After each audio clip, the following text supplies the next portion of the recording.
What's the good news, Jamie? I still haven't been able to get that entire sleeping bag back in the stuff sack. You know, This is why you went with Dawn. She's an expert at that. I missed out, but I had it, I've had it sitting in the sun and airing out and all that. But That's all that really matters, because I don't need to put it back in the stuff sack. When I store it, I put it in a large mesh bag. You can't leave them stuffed. They'll ruin them. oh, okay. Okay. You don't long-term stuff a stuffed like that for like 6 months or something, because then it won't expand all the way. And that's the secret to it keeping you warm. That makes sense. Common mistake. Hey, it's smaller. No, you're ruining it. Mhm. Not when you get into high-end sleeping bags like that.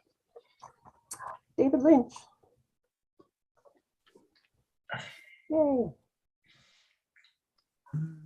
Well, thank you. I feel better. YouTube's up. Great. Okay. So let's get our notes up here and people Okay, I can. was moving forward to try to get David, and my hand started shaking. To get to let David going in. Yeah. Move the mouse back here. Who's going to the Monday night astronomy thing With the Unistellar folks? thank you. I couldn't think of the name. Yeah. Yeah, I'm planning to be there. I've heard 4 or 5 people that were planning to show up there. Nice. I'm planning to interested. go. I think Rob Pettengill is going to go. We got another couple of members in the club that have scopes, and 1 or 2 of them are going to show up there as well. I figured that should be a pretty easy one. I'll bring the 70 millimeter pronto. Be a good one for the public. Yeah, that'd be great for that. And then KMFA is doing their musical. Isn't that awesome? Yeah. I have the So- collection of everything that Sir I saw William that. Herschel has done. Everything ever since I heard about it at Astronomy on Tap, I went looking for them, and there's only 2 CDs that anyone did about 15, 20 years ago. Nice. So they're all good works from him. So I have those constantly with me. Those are excellent. I was hoping there was going to be more, but it just hadn't been done. I was just concerned about it missing that while we're downtown doing the other thing. But that's cool. Not a problem. I got it on my phone. I can play it for you. Nice. Okay, well, we should play some of that music at the Unistellar party, since it should hopefully still going on. Yay. I'll get my speakers together.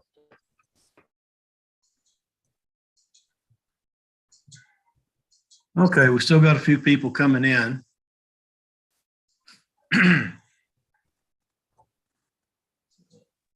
We've got the minutes from the February meeting up on the center of my screen there. So, Jamie, I made a correction in one of your notes. We actually got that fundraiser money from the jacket sales. Oh, nice. Thank you. So I guess we're going into summertime, so not too many people are going to be asking about jackets now, but there were some people that didn't get in on it that wanted it. So this question's still out there. If we're going to Nice do little it. jacket. Depends on what elevation they observe from. I don't think these Have freezes you are seen going the to end. forecast for this weekend? Yeah, we're going to just keep getting more freezes. Well, that's Texas too, I guess. So yeah. I mean, I can remember scraping frost off of eyepieces at OSP. Yeah, I've seen some pictures from observing parties at the northern peninsula of Michigan. And yeah, it's like everything was solid, frozen over, just encased in ice. It'll get crazy cold at Okie-Tex sometimes. You get a weird turn of weather. Okay, I've got 7:32. I'm not getting a big velocity of folks coming in, so we'll go ahead and get started. So I recognize most of the people who've come in.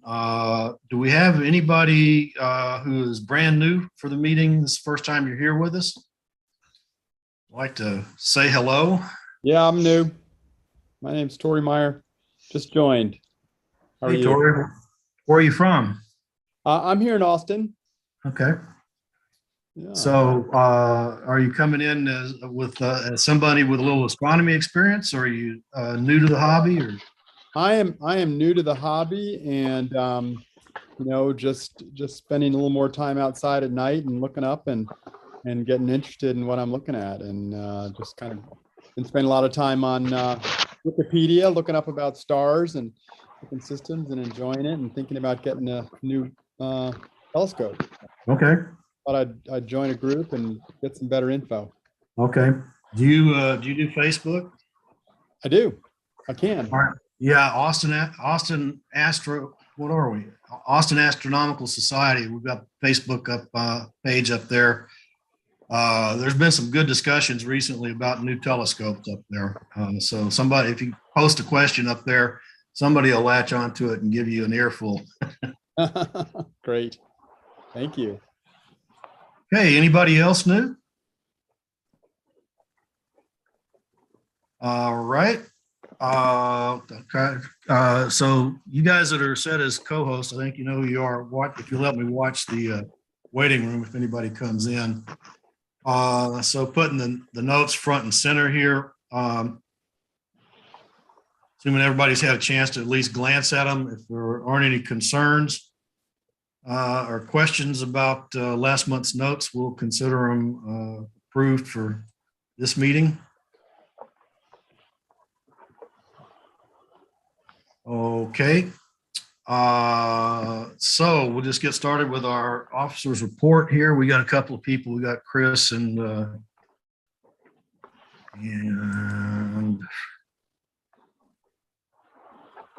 Henry coming in. Okay. And Chris is probably going to talk a little bit, so let me make him if I can find him again. Ghost. And yes.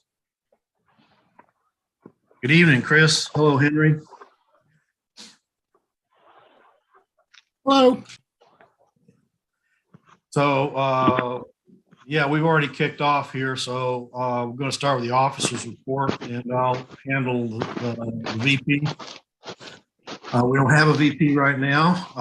The VP is responsible for setting up our speakers and our meeting venues. And so one big announcement is from the EC meeting last night or last Monday, because Austin or Travis County or both, I'm not sure, have downgraded the COVID threat status.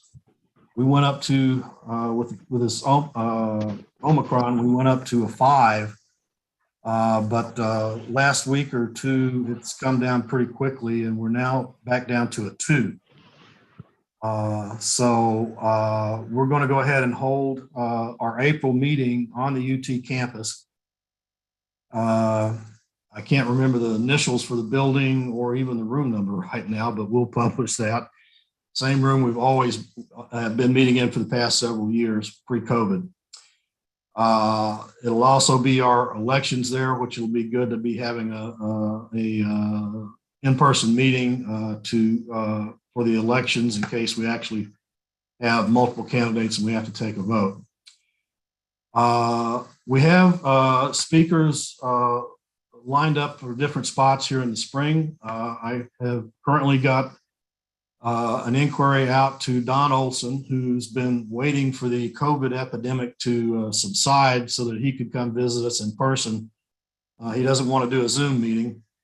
And I've let him know that the April and the June slot are open right now, I believe. So asked him if he could come in for April. I haven't really got a backup if he can't make April, so we may have to find another speaker in a hurry if he can't make it. Chris has been talking to a couple of the aerospace companies. So we have, I don't have it written down in front of me. So we've got Slingshot and we've got, what's the other one, Chris? Cesium? Cesium? Yeah. And they're the ones that are slotted for May timeframe. I'm sorry, Terry, can you say that again, please? I still don't have the name straight. Run it by me again. Cesium Astro. Cesium, or like the element cesium. Okay. Finally, the memory cells kick in. They're set for May and Slingshot for July. Yeah, we're confirming. They've got a big space conference in Colorado, so they're kind of holed up in preparation for that, but that is the current plan. Okay. Hey, Terry and Chris Bernhardt, have you spoken with Stone Aerospace out in Bastrop? That's new to me, Brian. I've never heard of them. They do one thing. They design and build and test vehicles for running on other planets. That is their whole business. I'm not joking. Oh, wow. That could be Sounds fascinating. cool. Yeah. Well, and the for what it's worth department, and not to hijack this here, one of the guys who worked with me at my job left, and his wife worked at Stone. So when I went to his going away party, if you will, where the beer was, only I showed up from my company and about 5 people from Stone. There's only about 15 people in there. And 3 of the people sitting at the table had gone to Antarctica to test one of these things under the ice. Any one of them would be just fantastic to come and talk about what they do. Mr. Stone, I believe, will give talks, but don't quote me on that. I'm not sure. I'd have to try to come in from the outside and use this fellow's name in order to contact him, but just look up. Well, the person you were speaking to is a contact, right? Can you talk to them about possible? Who would be a good person to approach? I can ask Rob, although after that night he has moved to Idaho, but he might have the name of the person that I could pick up the phone and give a call to, because I just thought that'd be really cool to have them come and talk to us. I don't know anybody who says that's what their company is. Okay, well, we'll follow it up, but send the guy a quick chat message or something and see if you can get a name to start with. It'll help. Roger. I'd like to add something about Stone Aerospace. Besides doing extraterrestrial probes for NASA, they also do a lot of long-term scuba diving in the cenotes in Central America. That's what they're really known for, is for that sort of research and stuff that they do. That's like cave diving? Well, yeah, if you think of a cave as 100 miles long.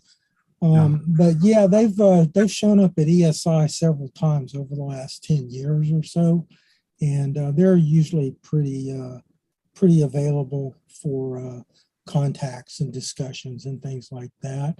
One thing to be aware of, though, is if you're looking for Dr. Stone, there's actually 2 of them here in Austin. Both of them work at UT, but the other one teaches robotics, and his team has won the world Robo Soccer Championships for the last several years. So be sure you're talking to the right Dr. Stone. Okay. This just gets more intriguing all the time. We're going to have to follow up on this one. So we'll get in contact with these guys as quick as we can. Maybe we can get somebody in for April if Don can't make it. That'd be fantastic. But one thing I'm a little leery of is we're going pretty heavy into aerospace with 2 speakers in late spring. So if we might get on a pretty heavy aerospace thing, but I could. We might want to mix it up a little if we can. Okay, so I guess that's all for the VP report. I'm also Patrick did not join. Is that correct, Patrick? Are you on? Okay. Yeah, Patrick's been a little hard pressed to make our meetings most of the year here. So I've been helping him out with some of the treasure stuff. We're doing all right. We've made a couple of significant payments over the last few weeks, and nothing huge, in the few $100 range for insurance and keeping our mailbox and building materials out at Bad Wolf. So otherwise, we're pretty stable on the treasury part. So let's go ahead and move to outreach. And Joyce, what do you have for us? Now, one thing I'm still planning, if you look at the new business here, some of the things that we're going to talk about, let's save that if that's part of your officer report. Just give us everything except what might be down here at the bottom. So Joyce, what do you have? Okay, I'll just say that we did finally manage to have a public star party at Pedernales Falls on the 19th of February. I think we had somewhere between 15 and 20 members with telescopes there, and it was the forecast was kind of iffy, but it turned out to be a wonderfully clear night. Cold, but February, we have to expect that. So anyway, that was good. And the next one we have is March the 26th at Pedernales Falls, and then we'll be back out at Inks Lake in March, or I'm sorry, April. So. Okay, so I've got the actual schedule up for the public parties here on the screen. Okay. So the 26th is the next one, then 20 all the way down to May 21st. Inks is in April, so they're going to kind of alternate. Okay, we'll talk a little bit later about maybe sliding some other star parties in here. Here's a picture of the obelisk. If you haven't been out to Pedernales, so they've got a great observing field, about 40 acres, and in the center of it, they've kind of got a little stylistic reproduction of Stonehenge. It's an amphitheater with an obelisk in the middle, and the skies are reasonably dark there, so it's working out as a good observing site for us. We have an observatory out there we're calling Falling Star. So if you haven't been out there, hopefully you can make one of these public parties, and we'll have a few private parties out there too. We'll talk about in a little bit. Anything else, Joyce? That's pretty much it. Okay, I think I saw Sean come on. Sean, do you have anything from the communications chair? Nothing new for communications this month. The website is still up and still running. Good to know. Yeah, I'm actually on it over here myself. So, okay, thanks, Sean. And Greg, what do you have for us for equipment? Let's see, for equipment. Is work. So we've been trying to finish up the Falling Star Observatory. Most of the pathway from the observatory to the star circle is completed, along with I think 20-foot circle for the to place the 24-inch Spica eyes scope on is set off to the side of that pathway. The remainder of the pathway from the stone gate out to the parking lot has not been done yet, and I'm not sure what the holdup is there. I haven't talked to the park in the last couple of weeks. Let's see. The next thing is tomorrow we're going to have a work party to begin moving the 12-foot Explorer Dome that's being donated to us. That will be going out to Pedernales Falls Park as well. And then we're going to start all over getting permission to build. In this case, the dome will be donated to the park. The Friends of Pedernales are going to cough up $2,000 for a new round building to go underneath it, because their plan calls for a round building and not a square building. And then I have no idea what the park is going to have to do in order to get the foundation put in, and all of that. There's a whole lot of red tape to go through for that. As far as loaner scopes, we've had some come in and go back out again. Let's see, actually, Domingo and Brian probably know more about what we have in storage right now than I do, honestly, because they've been keeping track of those. But I believe we do have, well, let's see, I believe we do, at least we do have a few Dobsonians yet down in the south storage, I believe. Brian, do you have any idea on that one? One or two, I think. Most of them were out. I can double check. I know we have the one that was donated, but it's not one that I would lend out. We just need to go through it. It's old school. It's on a post. Okay, yeah. And I know we have one 10-inch Dobsonian out at Falling Star Observatory for use for people during star parties. Okay. Good place to keep that. Yeah. So we need to do the question. I was just saying, I had looked online to see if I could borrow one of the telescopes, and it said they were all out and reserved except for the one that was being repaired. Is there a waiting list or something that I could get on for whenever one is returned? That's a good question. We actually don't have a good online inventory of what's out and what's not. So that's what kind of scope are you looking for?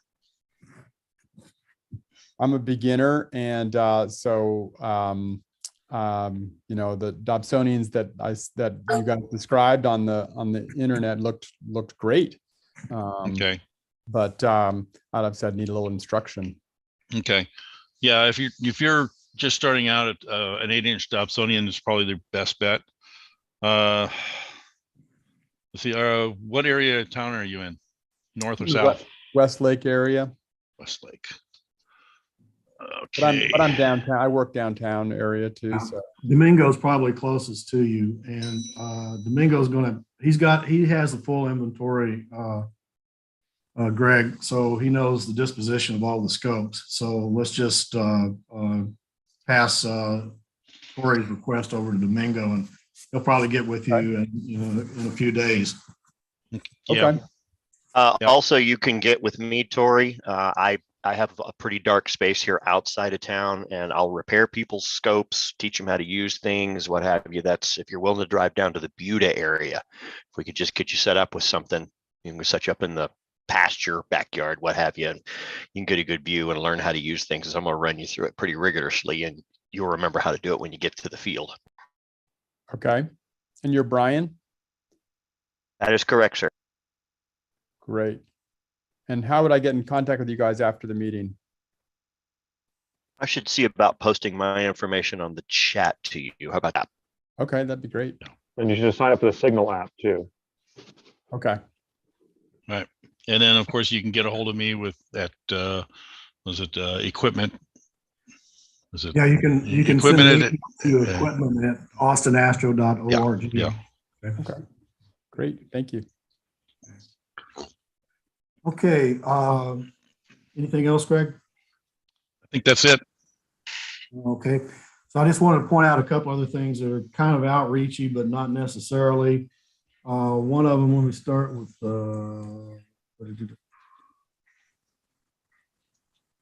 keep losing. All right, PDF. Okay, this is in the Sidereal Times, this advertisement. Dr. Steven Weinberg, who passed away this past year, in 21, world-renowned Nobel laureate, has done a number of talks to the AAS and brought in some of our largest crowds ever. They're doing a memorial lecture in a couple of weeks on Monday, March 21st, and you can attend it in person. I'm not quite sure how you get the tickets, but there's also a Zoom meeting for that. So you might want to put that on your calendar as something to check out. Sure, it would be very interesting talk to go listen to. The link that's in the announcement here is for either virtual or in person. Okay. So Works. just go to that link and you can sign up for either one. Okay. The other thing is, this is our Facebook page for Astronomical Society. So if you go back a few days, in there is some information about a star party that's associated with South by Southwest for the electronic telescope manufacturer Unistellar that makes the EV scope line of telescopes. So these are what we call smart telescopes. They are basically photographic in nature, but it is a self-contained turnkey system that there's no setup really. You buy one of these things, you take it out of the box and set it on a tripod and turn it on, and it'll connect with your phone and say, what do you want to look at? Give you a list of targets. And it's that simple. You punch one in and it's going to go there and give you a slightly enhanced digital view of what you might see if you actually were looking through it. Now, this young lady's looking through an eyepiece in this earlier model. You notice that's not really the location of an eyepiece for a Newtonian reflector, which the scope is. That's a digital viewfinder, really. So it's kind of an artificial eyepiece. Really, people, when you set one of these up, it sets up a network and everybody can log in with their phones or tablets, and all the pictures will be broadcast as it's capturing them. So mostly you observe on your phone or your tablet while you're using this. But anyway, they're going to be on the Pflugerville Bridge or Pfluger Bridge, Town Lake, next Monday, the 14th, from about 8:30 to 9:30. Not very long. So if you're interested in that kind of technology, now's a great chance to check them out. And I have a link to them in the Sidereal Times to other South by Southwest events also. It's just further down. Okay. Sidereal Great. Times. Great. Thank you. So member services, we don't have a member services chair. The member service is basically responsible for setting up our internal programs for our own users. That largely includes our private star parties, but also any kind of training or educational venues that we might set up for our members.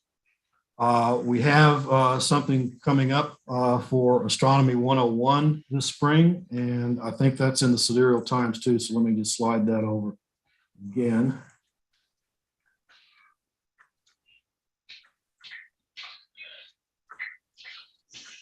Am I right, Nathan? There's an Astronomy 101 thing in here. Yeah, you just passed it. Yep, go back up. Okay, nice shot. Page 12.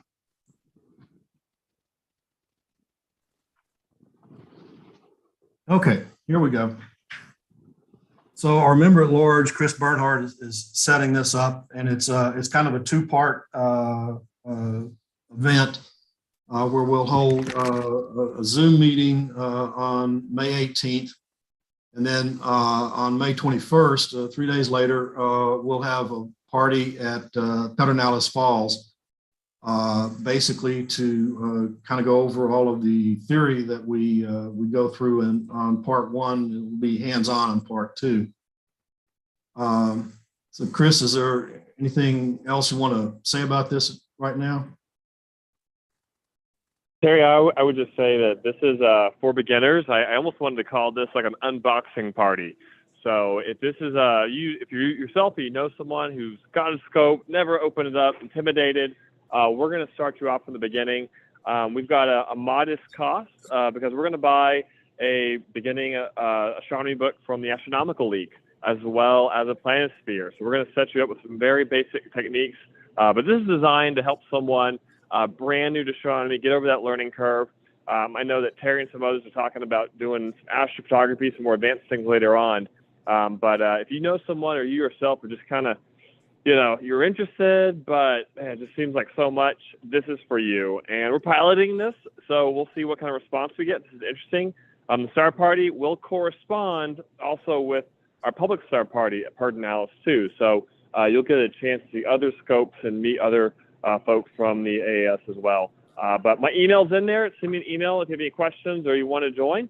We're happy to have you. And we also if you're a pro at this, we could use a few mentors as well to join one or both sessions. So shoot me an email as well. Thank you, Terry.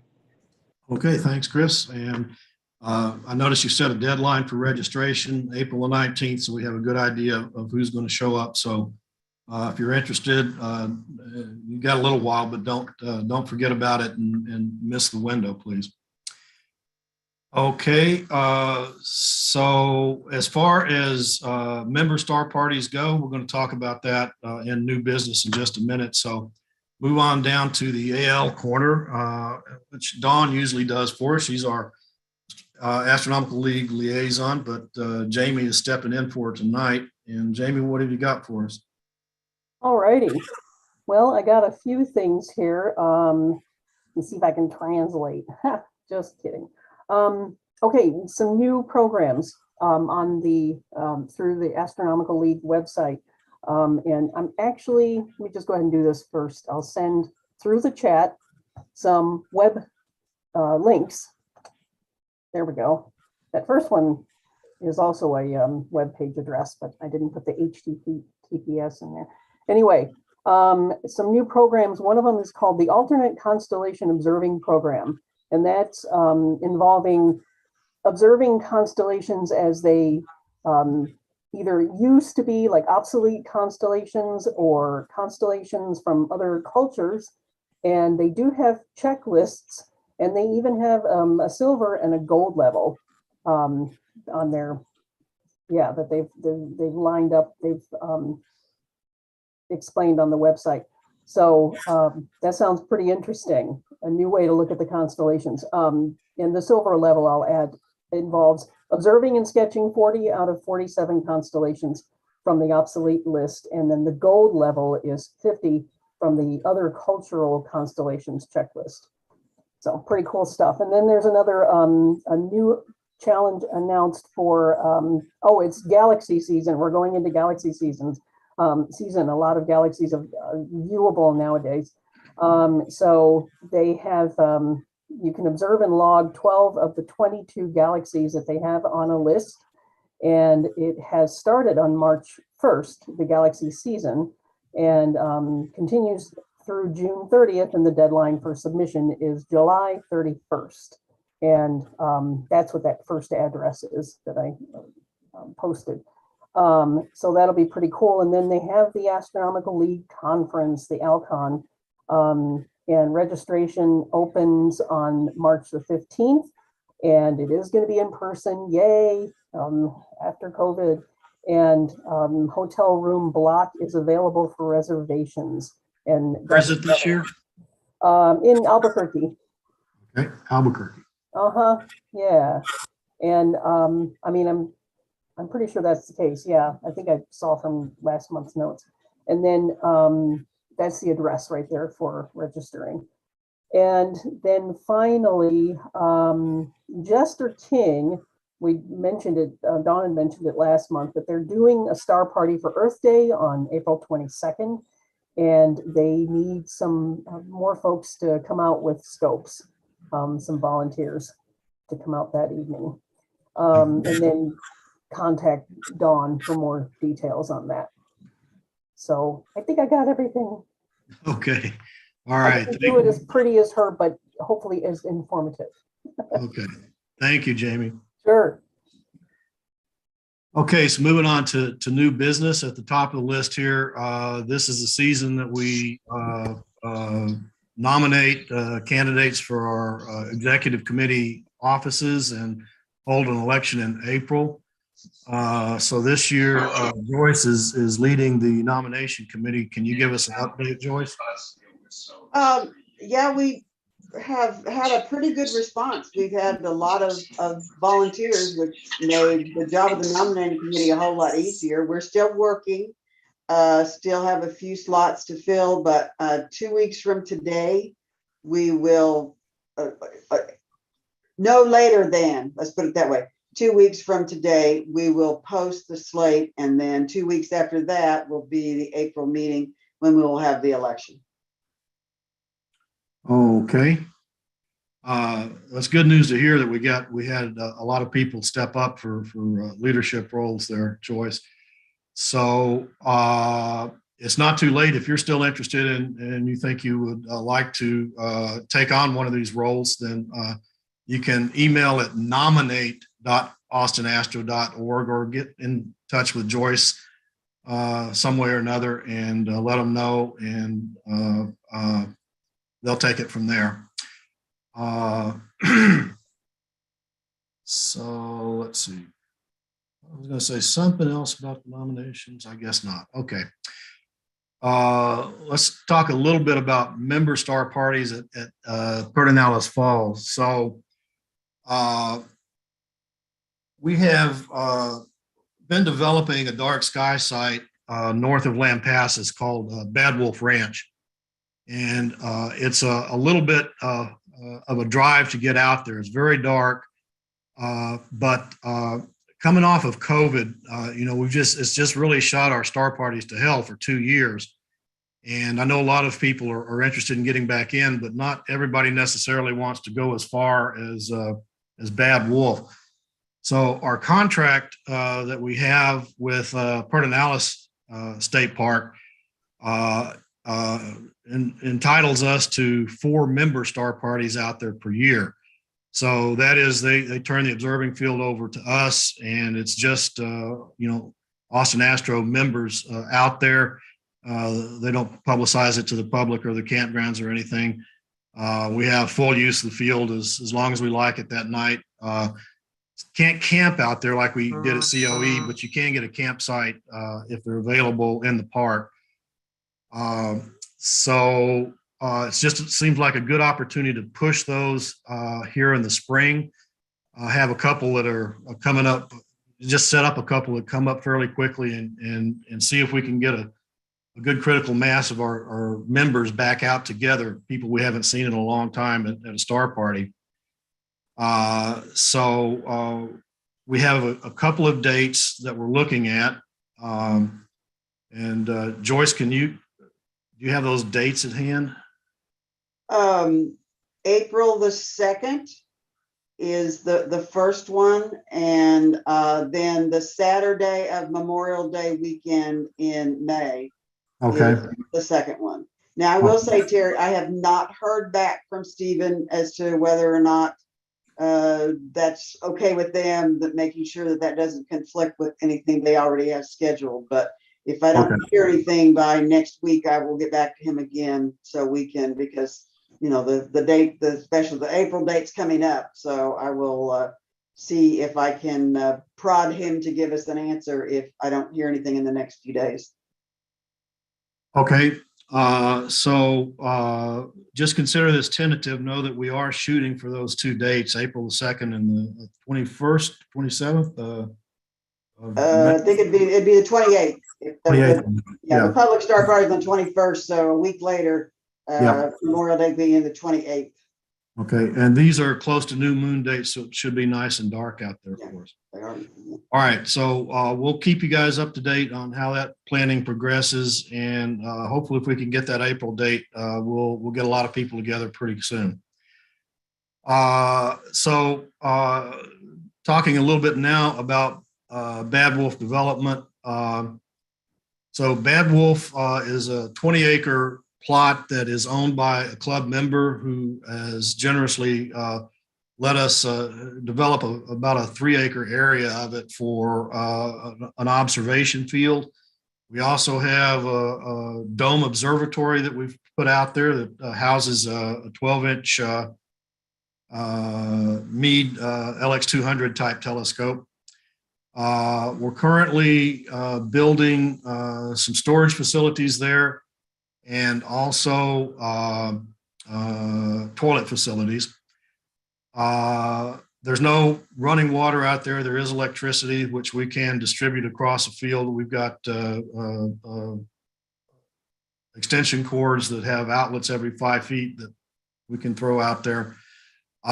We have had a few people gather during COVID and kind of do some social distancing out there, had some small star parties.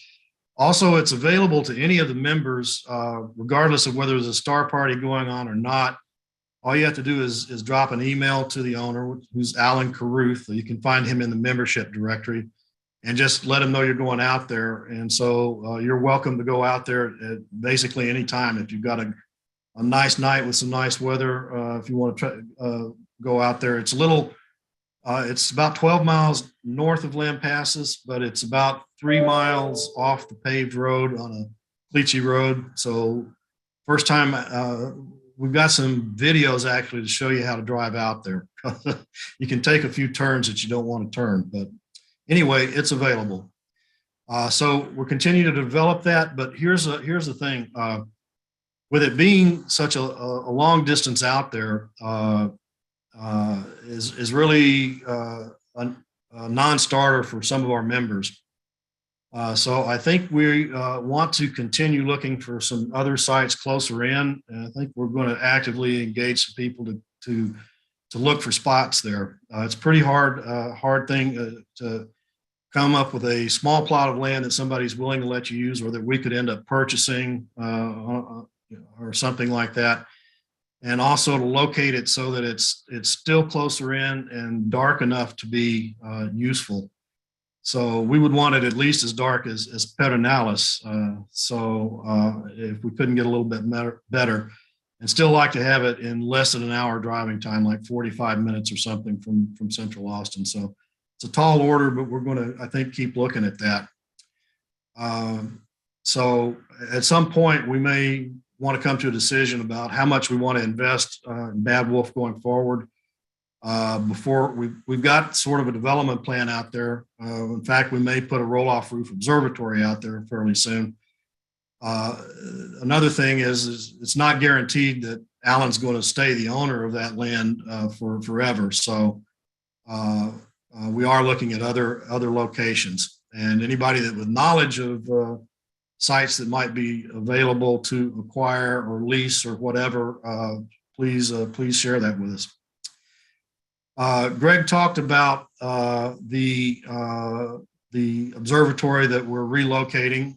So I think we went over that pretty well, but that also includes a 12-foot dome that's going out to the park at Pedernales, and we have a legacy telescope that we'd like to put out there as our Harlan Smith 12-inch equatorial F6 or F8 Newtonian with a really solid mount that was built by members in the 60s. So it's a great outreach telescope. It's a push to and let go, and it tracks, and a real workhorse. We had it out at Canyon of the Eagles, and it's been in storage since we left Canyon of the Eagles, and we'd really like to get that set up at Pedernales if we can. And that roll-off we were talking about for Bad Wolf is also sitting next to that dome on the donor's land. We're looking at disassembling that, taking the pieces out to Bad Wolf, and reassembling a roll-off roof observatory. Okay, so let's talk about eclipses for a minute. So most of you, I think, are aware that we are going to have a 4-minute long, 4-minute-ish total solar eclipse cross right through central Texas and all the way up to the northeast in almost exactly 2 years, which will be the 8th of April, 2024.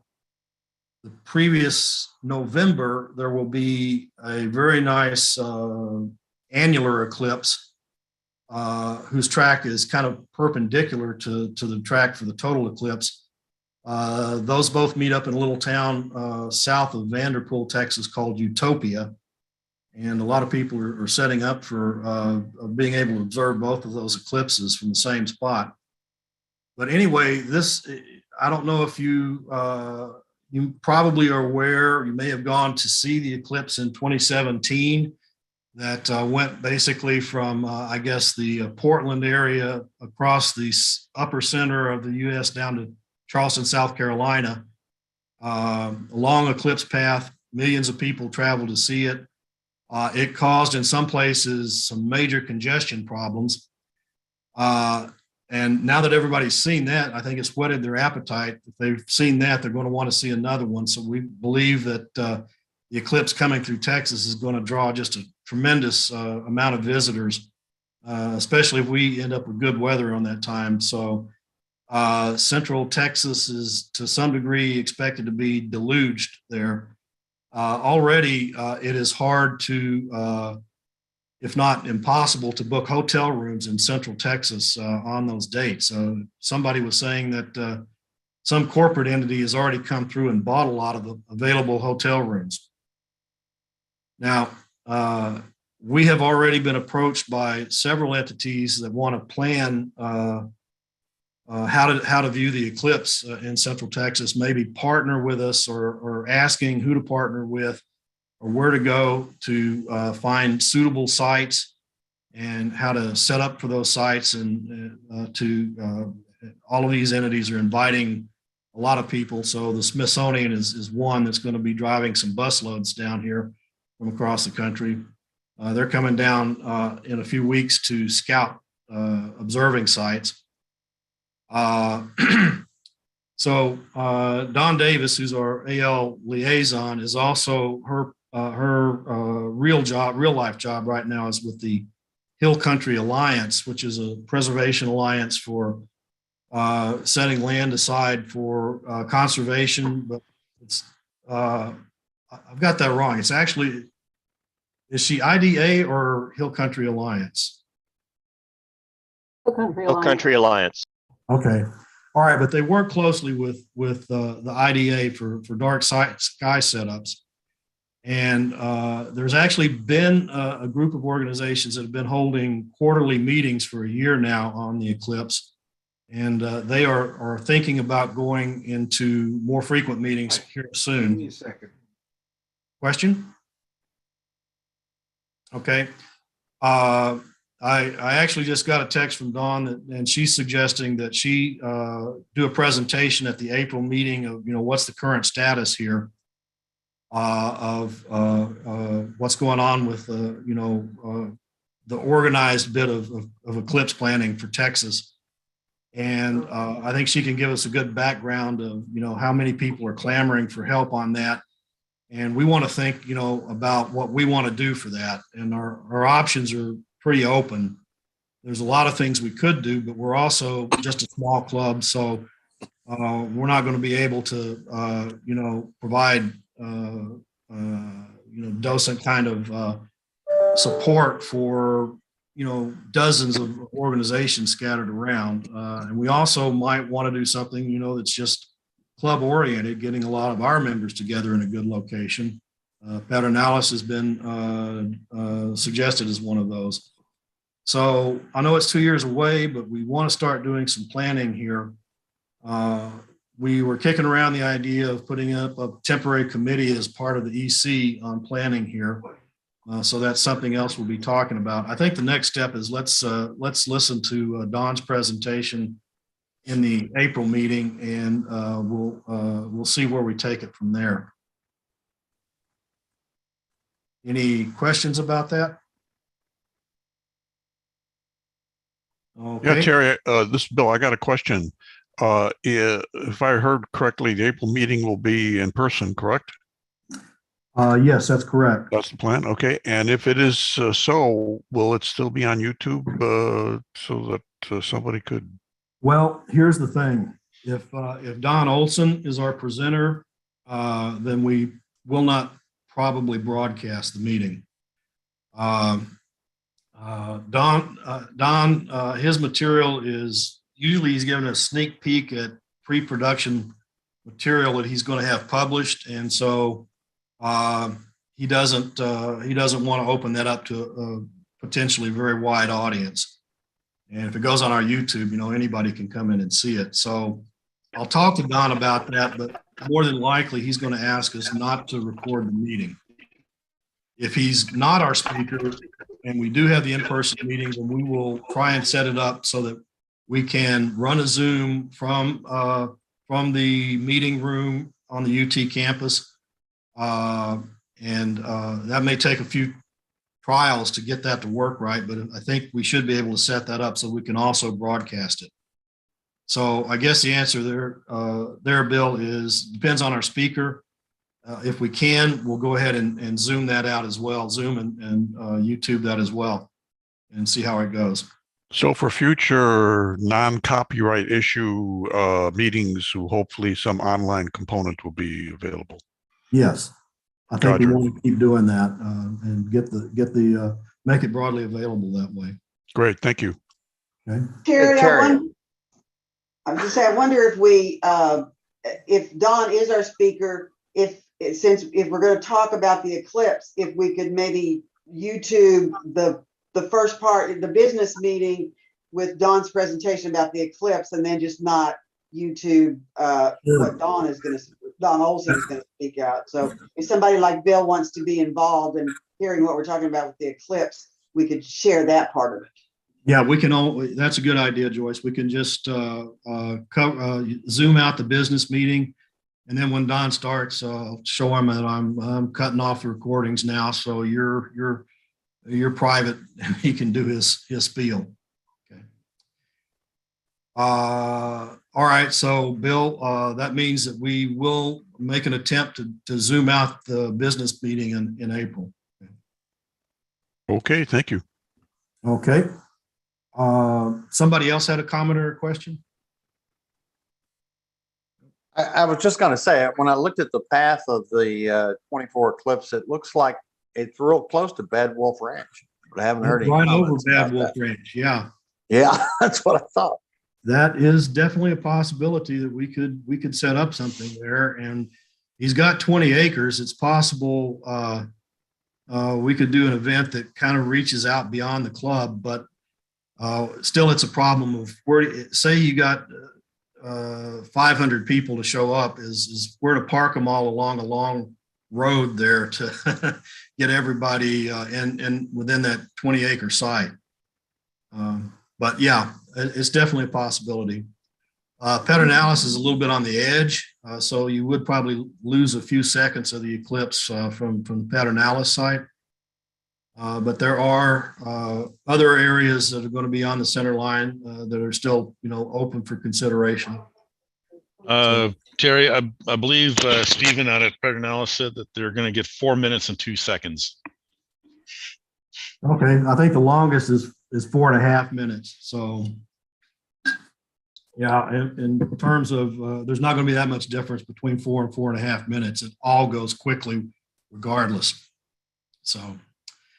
Terry, I'm noticing that Dawn Davies has her hand raised or has an icon for a raised hand. Yeah. Oh, okay. Did she? Okay. I did. I jumped on. Okay, Dawn. How long have you been on? Just a little bit. I just wanted to make sure that if there are any questions or if there was any need for clarification about what's been going on already in the Hill Country with eclipse preparation.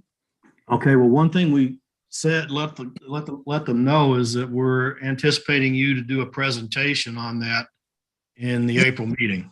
Is that? Yes, absolutely. And also if there's anyone that wants to be a part of either the Travis County Eclipse Task Force, or if you're in another county within Central Texas where you live, we already have task forces pretty much in progress across about 18 to 20 counties in preparation for the eclipse. And we're having quarterly meetings that date back to October of 2020 and will continue forward. I'll include that link to our meetings, to our past recordings, and the other links, to groups that have already sort of begun. But plans are well underway to prepare for this, because we're looking at in most communities that are on the path of totality, they're going to probably expect anywhere between, 2 to 2.5 times their general population with regards to influx of visitors. Most counties are going to be looking at 3 times their current population. That's hard to imagine, but we've seen it happen, so we know it will. Okay, well, we just want to get the club synced up with, whatever planning is being organized already, and see what, the best way for us to contribute. Absolutely. Okay. So we'll look for you then in April, Dawn. Thank you. Thanks, Terry. Okay. Brian, I put you on the agenda. I didn't know if you had a chance to put anything together for a quick little What's Up in Astronomy segment. So Yeah, Thank you, Terry. I appreciate it, but I didn't put anything together. We're usually short on time. So if I knew in advance, I'd go ahead and put it together because it has been very active lately. There's a lot to talk about. Yeah, okay. We'll try and set up a slot for you in April then. All right, so that brings us to our main presentation. So we have with us tonight William Spizzeri. Bill did a talk for us a couple of months ago that was very well received on basically where all of the elements that surround us in the universe, where they came from, originated, and he tied it into our biology and everything else. It was a very interesting talk, and a lot of people afterwards were telling me how much they enjoyed the presentation.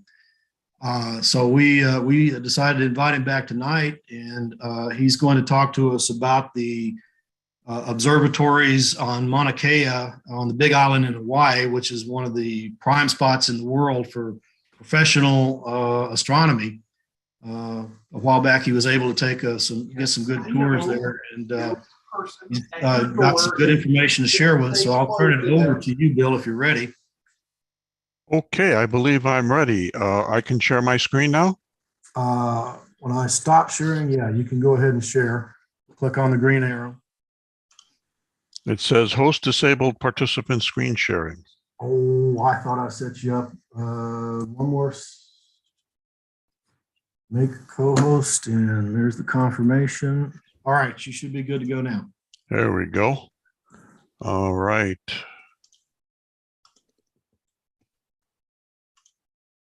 Okay, can you see the blue screen with the mountaintop on it? I sure do. And I'm coming through loud and clear? 5x5. All right. Oh, I have to actually play.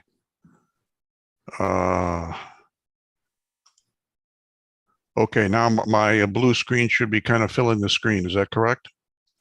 Pretty much. Okay. All right. All right. Well, first though, thank you for the invitation, Terry, and everybody. We always like doing this. It's my pleasure. Okay, so Mauna Kea. That's a foreign language, isn't it? Although it's United States. Anyway, several years ago, my wife said, hey, I think we ought to take a trip to Hawaii. And she started planning. And then the first question I remembered was, if we go to Hawaii, is there anything in particular, a high priority item that you want to do when we go there? And I stopped in mid-stride and said, there is one and only one thing that I absolutely positively have to do when I go to Hawaii, and that was go visit the observatories on the mountaintop. So started to do planning. The deal was we're going to fly to Hawaii and then take a cruise that pops from island to island, and we did that several years ago. So I'm going to try to talk to you. And all this is proof that I actually went there with my wife, and I didn't just take pictures off the internet. Okay, so that I guess I could have photoshopped it, but that we were really there. All right, so I think you know Hawaii is an island chain in the South Pacific. Several islands, all volcanic islands. The Big Island is very cleverly named Hawaii. And then you got Maui. And by the way, there is a mountaintop on Hawaii, on Maui, 10,000 feet with a whole bunch of observatories. I can talk to you about that. That's a separate presentation if you are so inclined. I spent my son lived there for a couple of years, so we went up on top, got to meet a lot of people up there and see a lot of interesting things, and almost got arrested. It was fantastic. And then Oahu, of course, is Pearl Harbor. And Kauai is, but I don't know if you know it, NASA has a testing facility there. They do all kind of testing in Kauai. So, and if you look at this picture, you can see that the Big Island, Hawaii, has two big mountains. And I'm sorry. Here's that mountaintop on Maui. The mountain is called Haleakala, 10,000 feet. That's my son who was living there. And boy, a lot of interesting things going on that mountaintop. Very active place, both for professionals and amateurs. Anyway, okay, so here's the Big Island. And as we mentioned, two mountains. Up on the top, you can see Mauna Kea, 14,000 feet. On the bottom, there's a smaller one. I think it's about 12,000, Mauna Loa, which erupted in the 80s. So it is an active volcano. I believe that's the correct way to say it. And over on the right, by the way, can you see my cursor zooming around over here? Can you see my cursor? Yes, we can. Okay, Yeah. okay. Where you see the airplane on the right, that's the town of Hilo. That's where our cruise ship was docked. And so I got the tour over there, and then it followed this road from Hilo towards the center of the island, the so-called Saddle Road. And then you take this smaller road up to the summit. So that's the route that we took. And I went on a tour. I mean, I'm very courageous, but I wasn't about to do this on my own. So that's the layout of the land. Here is a view. I told you that the Mauna Loa erupted in the 80s. Again, it's about 12,000 feet. And all this colored stuff are the lava flows that, for some strange reason, headed directly from the mountain towards the town of Hilo, and fortunately stopped about 13 miles away from Hilo. And if it didn't, I don't know what you do. I don't think you do. You put up sandbags to stop lava. It doesn't work. So, but that's what happened, and Hilo got spared. But as you can see, north of the lava is the Saddle Road. But I guarantee you there was plenty of lava on the Saddle Road where we went. As a matter of fact, here is a view from that Saddle Road. In the background is the view from Mauna Kea, from where we were at this point. And on the bottom of the picture is some of that gray lava. This road you see in the middle had to be completely redone. It was totally covered with lava. Again, you can't stop it. And they had to redo the Saddle Road. And you can see all the lava on the bottom there. New lava is gray and old lava turns red. Here from the same location, looking in the opposite direction, 180 degrees, you see Mauna Loa in the distance, just to give you an idea of the distance between everything. And that's what the lava looks like. As I mentioned, the new lava is gray. I don't know how long it takes to turn red, 100,000 years, a million years, I'm not sure. And there's an awful lot of it out there. And of course, it starts off molten, and then it cools, and when it cools, it forms a lot of fissures and cracks. You got to be careful where you're walking. There's yours truly. Somebody took my picture there. I mean, you can see this lava goes on for miles and miles and miles. If you wanted to get a sample, there's plenty to be had.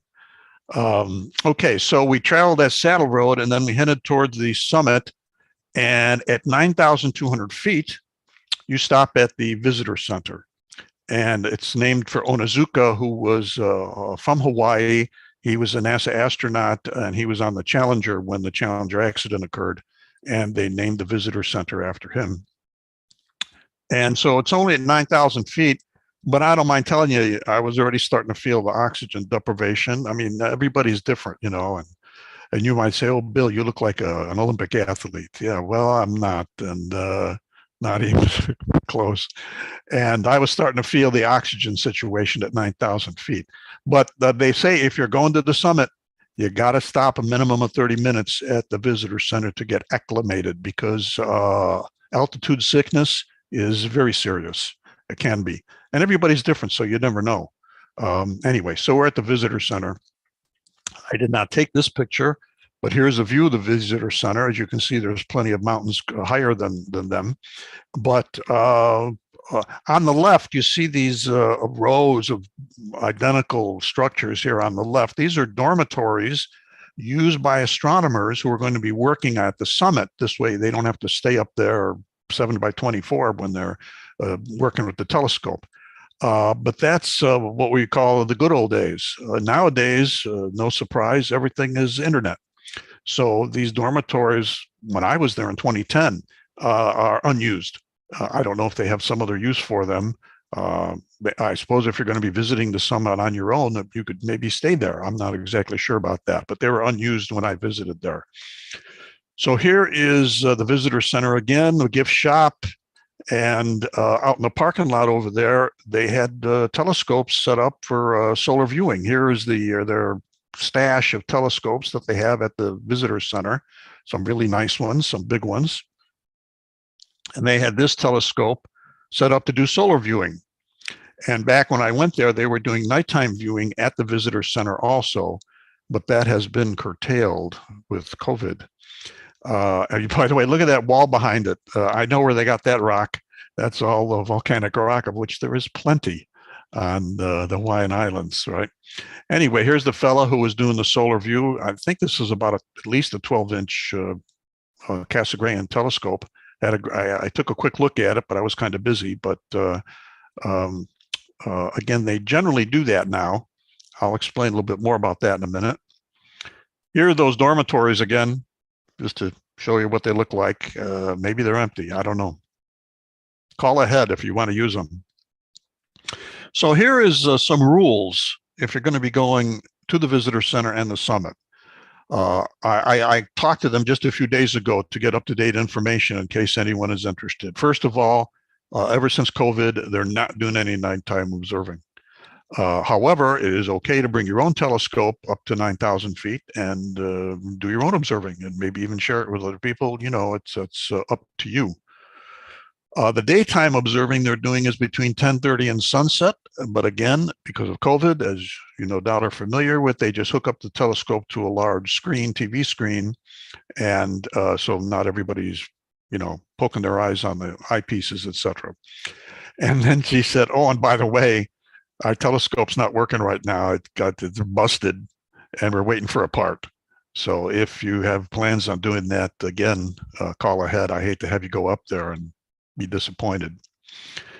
Also, the rules for going up to the summit from the 9,000 to 14,000.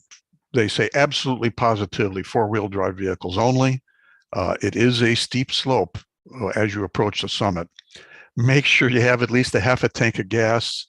There is no fuel anywhere up there available to the public, anywhere, even around the visitor center, as far as I know.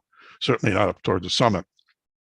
They tell you you shouldn't take children up there or pregnant women, and that's again because of the altitude sickness and oxygen deprivation.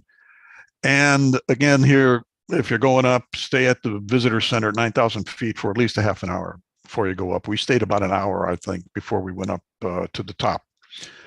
And then, if you're lucky, you come back down, and they mention things that, you know, not everybody knows. Use low gear on your car. Even with an automatic transmission, you can do that. And to save your brakes, they will be your best friend on the way down. You got a long way to go. And then again, spend another minimum 20 minutes at the visitor center on the way down. Not that you need to get used to getting oxygen. Believe me, you'll enjoy that. Getting oxygen is fine. You don't have to get used to that. But they got to let your brakes cool, because if they get overheated, they stop working, which could be a problem when you're going down a mountain. And then they had, you know, the number one important thing is if you suffer from altitude, any altitude related symptoms when you're up high, no matter what the altitude is, don't try to get better. Take a drink of water or rest or anything like that. They say get down to a lower elevation immediately. Okay? All right. Rules and regulations. Before we get to the observatories, I think I'm obliged by law to show you this plant, which they say only grows on the mountaintop. It's called the silver sword. It looks silver, and let me tell you, that's how it looks in the picture. When you see it in purpose, it looks like it's made out of metal. It's an endangered species. It's very unique. Here's a close-up view, but again, it looks like it's aluminum when you see it. And they put these little walls around it. Actually, this is a picture from 2010 when I went there about 5-6 years ago. They put fences around it now because it's an endangered species. So there you go. Don't try to take souvenirs. They want you to leave it alone. And then all over the place, they have all these rules and regulations. It seems like they're constantly dissuading you from going up to the mountaintop. All right. Storms can happen up at the summit.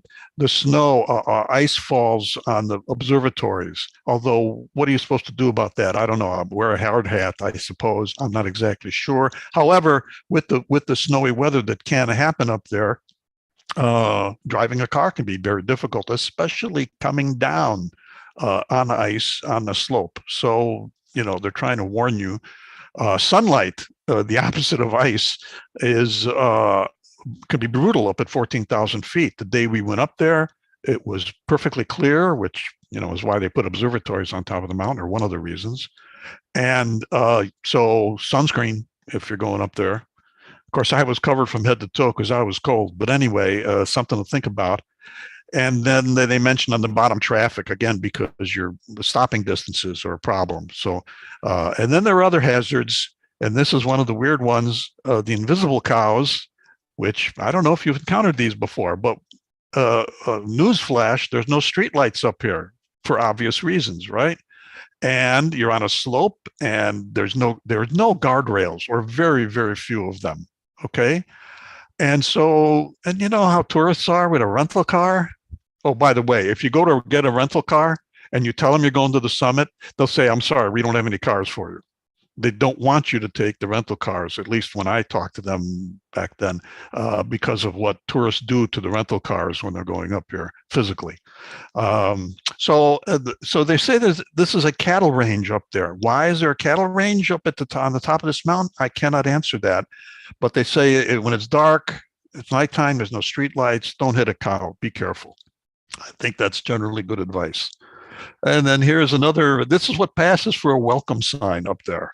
Stop, turn around, you know, they don't want anybody to get hurt. I think that's good advice. Okay, so we're approaching the summit. You start to see the observatories and look at what's up there. There's observatories and volcanic rock, and it's all red. This is old volcanic rock, so it's all red. That's what it looks like. Here is a map of the summit. Now, I'm going to try to talk about virtually everything you see, all these circles and squares, okay, observatories, Gemini, Canada, France, NASA. I got a nice tour at NASA. The Keck, I got to go. The Subaru, another big one. James Clerk Maxwell, Caltech, and then you have this array of radio telescopes. They call them submillimeter. It's all, you know, it's not visible, and so they have all these different wavelengths that they look at. And then if you follow that road up to here, you'll see the 30-meter telescope, which wasn't there then and isn't there now, but it's where they're planning on putting it. They've gone through heck trying to get that thing built, but that's where it's supposed to be. Maybe by the time you go up there, I hope you all get a chance, maybe it'll be up there. So I'm going to try to just briefly mention virtually all the observatories I saw up there. This was the first one on the mountain.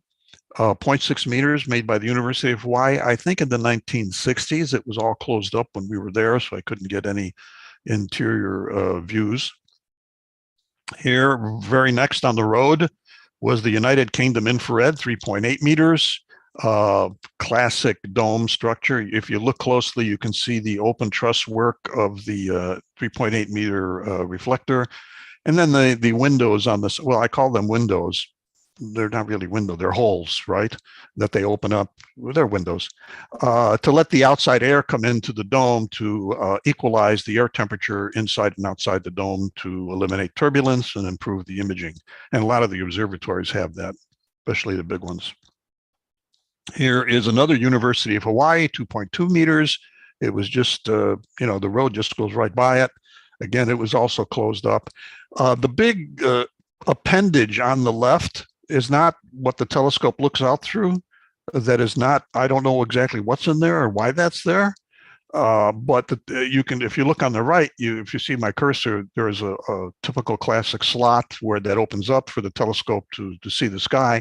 What that thing is on the left, I do not know, but I've never seen another observatory that has that. And then again, right down the road, two more, you have the Gemini 8-meter telescope, a so-called Gemini North telescope. There's one on Chile on the mountain, the Gemini South. And this guy has windows too. These two sections here along the waist of the dome, shall we say, open up. This top section goes up and the bottom section goes down, and it opens up a whole bunch of holes, which you'll see a little bit better later. And you can see some people are in shorts and t-shirts and some are in winter gear. It was a cold day for me, but anyway, that's what the tourists are tourists. Then on the left, the Canada, France, Hawaii telescope, 3.6 meters. That's up there. That's a very active place also. I don't know if you've heard of it before, but they do a lot of good research at that observatory. Oh, here's inside the Gemini, a very modern instrument, open truss work. Again, 8 meters. I think it's actually 8.2 meters, perhaps. You can see the primary mirror on the bottom over here, and the secondary mirror is over here, suspended. And, you know, they don't need anything in between, really, when you got a nice dome. And boy, they got a lot of fluorescent lights in there. Anyway, and you can see the open windows that I showed you earlier from the outside. And that's what their telescope looks like. Oh, and this is another view of the same telescope. The primary mirror is down over here. The secondary mirror is over here, and the laser beam is shooting up in the sky, part of their adaptive optics system, which so many, if not all, of the big telescopes have nowadays, of course. And it's amazing. I remember when I first heard about it in, I don't know, the late 70s or 1980, someone explained to me what adaptive optics was about. And I said, yeah, I took all the money out of my pocket. I said, listen, that's a great idea. That's impossible. You'll never get that to work. Shine a laser beam in the sky and wiggle your mirror. And of course, it works fabulously. I'm glad he didn't take my bet. But so that's the Gemini. Right next to them is the NASA infrared telescope, 3 meters. First light in 1979. And I called ahead of time and I said, hey, can I come in and see your observatory? And he said, absolutely, we'll give you a tour. So call ahead of time. And they are a government installation. And you, I'm going to guess, are a taxpayer. And so they treat you very, very well. If you call the Keck Observatory, you say, can I come in and get a tour? You will hear a click and then a dial tone. Okay, they're very well funded. They have no interest in tourists. I did get to go peek inside, though. I'll try to show you that a little bit later. And then there's the Subaru Observatory, which you will see later. And you can go inside that. That's an 8-meter telescope run by the nation of Japan. And however, call ahead because on some days they have an English speaking tour and some days Japanese. And then the day I was going up, and I had no choice, it was Japanese only. And I said, I don't care. I just want to see it and take some pictures. And they said, no, no, no, no. When it's on Japanese day only, if they have an emergency like, oh, the volcano starts to erupt or something like that, you won't understand the emergency instructions. I said, I'll take my chances. No, no, no, no. You got to speak Japanese or they don't let you in. I don't know how they would have. I suppose they would start speaking Japanese to me and I wouldn't be able to, so they wouldn't let me sign up. But NASA will let you, at least when I went, since you're a taxpayer, they give you a nice tour. Here is the Subaru that I told you about. In case you're wondering, they built it straight up and down. But by this time, at 14,000 feet, I was not straight up and down. When I was at NASA, I was going to head for the Keck. I was just going to walk over to the Keck, and the guy at NASA said, you want me to drive you over there? I said, no, no, no, I'll walk. And then I walked, I don't know, 10, 12 feet. And I said, oh boy, this is not easy. And so he drove me over to the other observatory. So I was taking crooked pictures for a lot of my time up there on top and didn't know it. It's just the way it goes. As you can see, it's a big round thing, and and here's the slot for the telescope, and it's got the windows on the side again to let the air in, and it's very large and very powerful instrument. And I couldn't get in that day though. Here is a picture I did not take of the Subaru telescope. Again, the primary mirror is down here. The secondary is up over here, 8 meters on this telescope. And I wish I could have gotten in there. That would have been nice, but my Japanese was very weak. I could say maybe Benihana or something like that. That's as far as I could get. Here is the mirror in the Subaru telescope. I should say a mirror. It's not a mirror at this point. There's no aluminum on it, no reflective surface. So it's just a big piece of glass, but you can see all of the actuators, these servos underneath the glass that wiggle the mirror. That's the technical term for the adaptive optics system. And I never really realized that there were so many of them, but you can see it very obviously in this picture. And of course, you put the silver on it and you can't see any of that. But that's what it looked like before they illuminized it. And these big observatories, they re-illuminize their mirrors on a regular basis. They have to have the facilities there in the observatory dome to do the re-illuminizing typically, because you can't be sending your mirror down, to Hilo to get re-illuminized or something. It's impossible. So they do that because the aluminum just doesn't last forever, as anyone with the telescope has some experience with. And then right next to the Subaru are the 2 Keck domes, and there's 2 of them. And these are 30-meter telescopes, 10-meter telescopes, which is around 30 feet across, give or take. And you see the building in between them. And when they were originally built, on all that volcanic rock. The idea was they would hook them up together as an interferometer. Now, all of us, not all of us, you folks, and I don't do this, but you folks that do the fantastic digital imaging know about taking multiple images and putting multiple images together. That's not what interferometry is. Interferometry is where you have these electronic digital images and you combine them with complex mathematics so that even though each telescope in the two Keck observatories is 10 meters across, because they are about 100 meters separated from each other, you get the resolution of a 100-meter mirror if they are in fact 100 meters across from each other. Okay, and that is I've had 3 different really, really smart mathematical people explain to me how that works, and I still don't know. Okay, and they say, oh, it's so easy, Bill, just listen, here's how it is, blah blah blah, and there's math, and it's more than addition and subtraction, so I don't get it. And they were going to do that at the Keck, and they do not do that, and they say it's because of funding. And that was true, 15 years ago they were saying that because of funding they can't do interferometry. And maybe, I don't know the answer to this, but maybe the funding is you got to have fancy computers to link those images together, these so-called correlator computers. And maybe they didn't have the funding for that, or maybe they just gave up. I don't know, but they're not an interferometer. So that's too bad, because that would be one heck of a powerful machine if they could. So that's Keck. 1993, they came online, and they were the biggest telescope in the world back then. Before that was the Palomar, 200-inch. The 1993 became the Keck. Here's a close-up of it. There's not much to see there. The big slot for the telescope.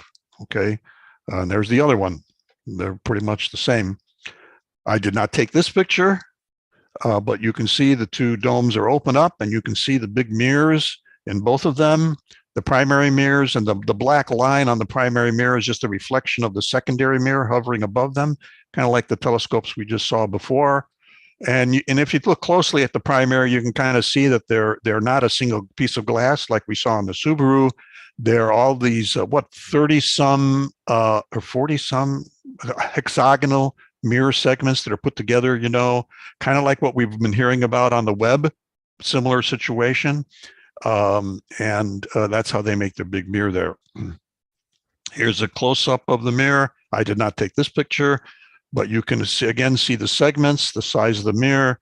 The picture is obviously being taken. What we see here on the top is the support for the round secondary mirror, and you see it reflected in the primary over here. And I don't know what this guy is doing at the bottom, because maybe he's somehow taking the picture. I don't know. But anyway, that's what the mirrors look like on the Keck. And this is a very poor, blurry picture, but you get to see how big each of those hexagonal mirror segments are next to the human being on the right there. So that's how the mirror is made on the Keck. That was, leading edge stuff back when they were designing that, probably in the late 80s. Then when you're up on the high point by the Keck of the Subaru and NASA, you look down a couple hundred feet below, and you see all this stuff here. So what do you see? First of all, on the left, you see this dome, this silver dome that's run by Caltech. It's 10-meter dish, 10 meters, and it's infrared, called submillimeter. I'm not exactly sure what wavelength all that is, okay? But it's infrared, so it's up there past visible, towards the red. And it's a weird, it's not a typical looking telescope. I'll show you that in a minute. To the right of that, in the middle, you see the James Clerk Maxwell. And yes, before you start sending me email, I spelled Clark wrong. It's C-L-E-R-K, and it's real hard to change it on this image. I can't go in there and change the letter, so yeah, that's how you pronounce it. Anyway, 15-meter infrared dish over there. I'll show you that later. And then on the right, you see that array of radio telescopes. They just call them submillimeter, 6-meter dishes, a whole bunch of them. And this was 2010. They've since added some more. And so, doggone it, there's a lot of telescopes up there. If you go through it's hard to get here, okay, for many reasons, time and money and oxygen and stuff like that. But there's a lot to see.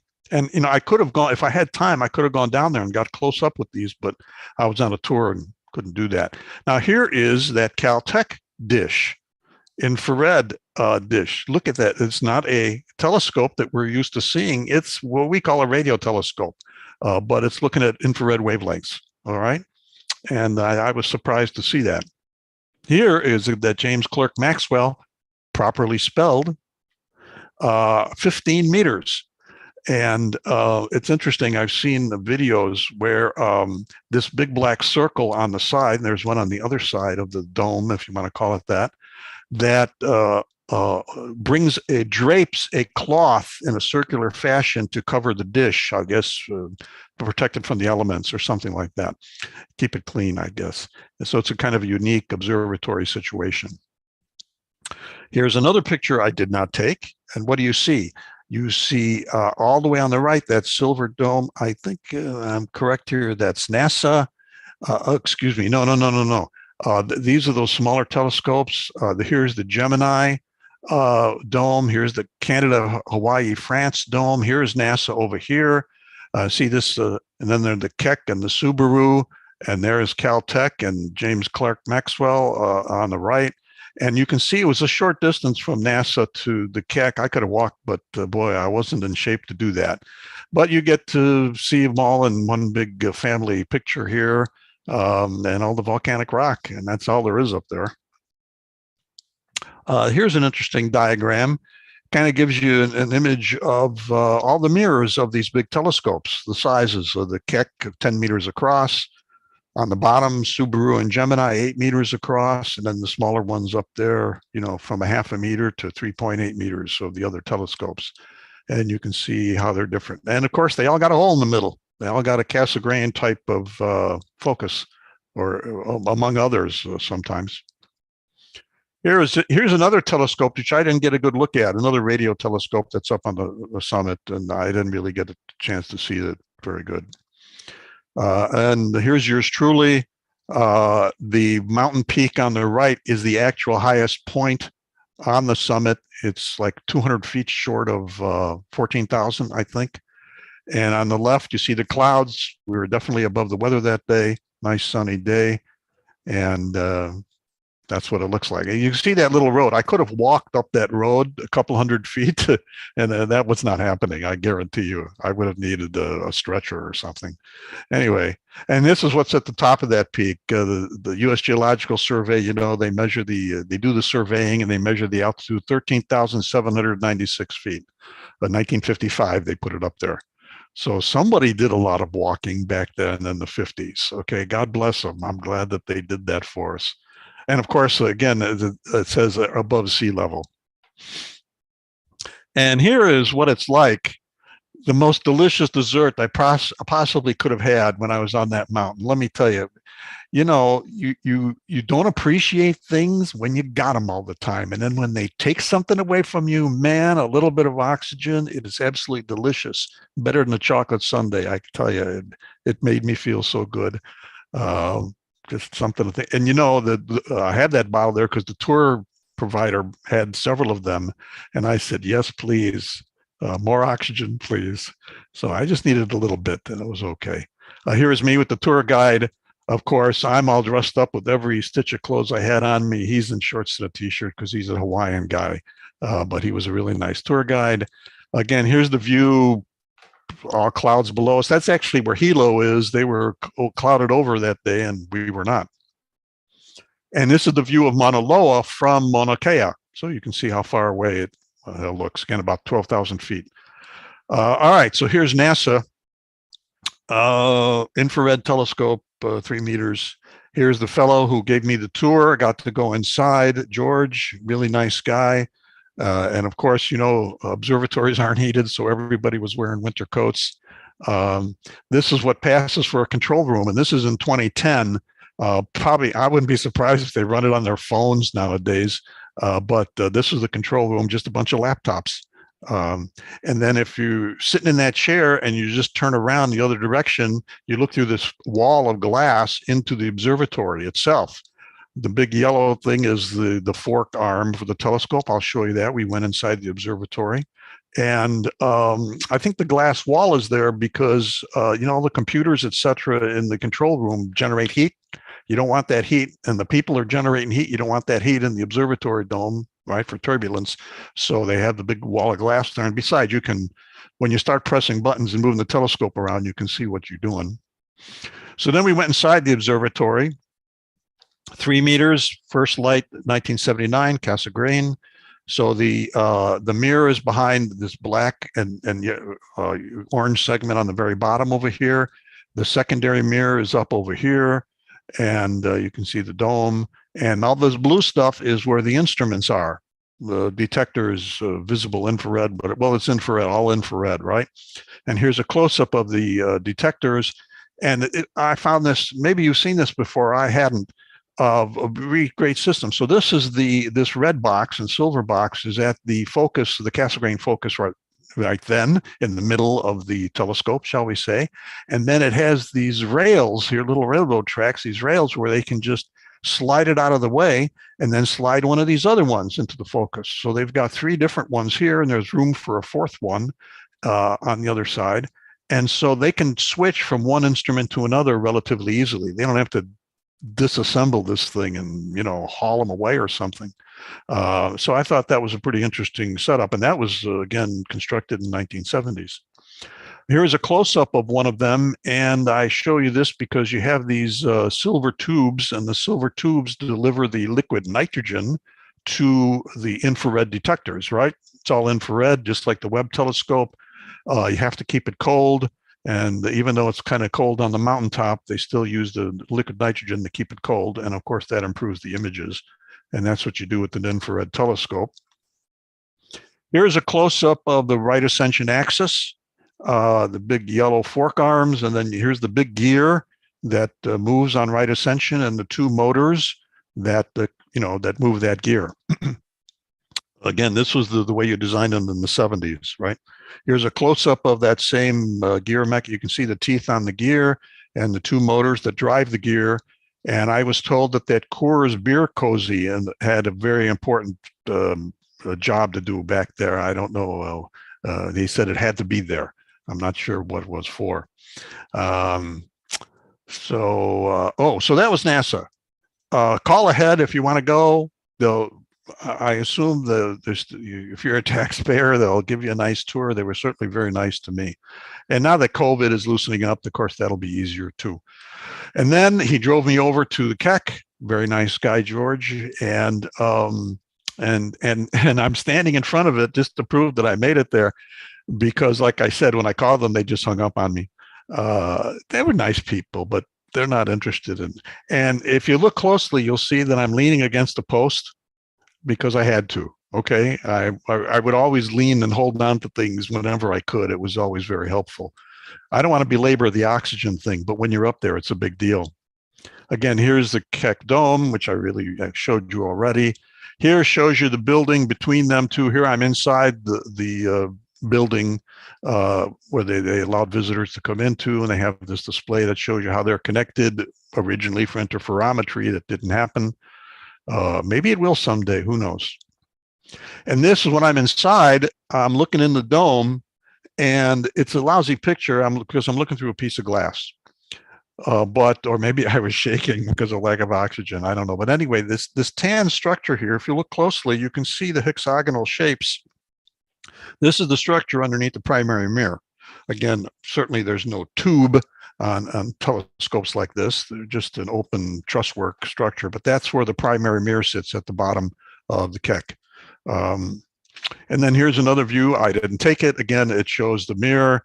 It shows the secondary mirror up over here and the reflection of it in the primary down here. You can see the hexagonal segments, and both of the domes are identical to each other. Again, the first one in 1993, and then I think a couple of years later for the other one. And here, pardon me, again, the laser beam coming from the secondary support for the interferometry. Excuse me, not wrong, not right, for the adaptive optics, okay? And you can see the laser beam. And I just put this picture in here. Again, you see the laser beam coming out of one of the domes, and I just thought I love the colors, and so they actually used the doggone thing, okay, the adaptive optics. And as I mentioned, I was ready to bet a guy that it would never work. Okay, this was a million years ago. And they had a great display at the Keck that said, here's the planet Uranus with adaptive optics turned off. All right.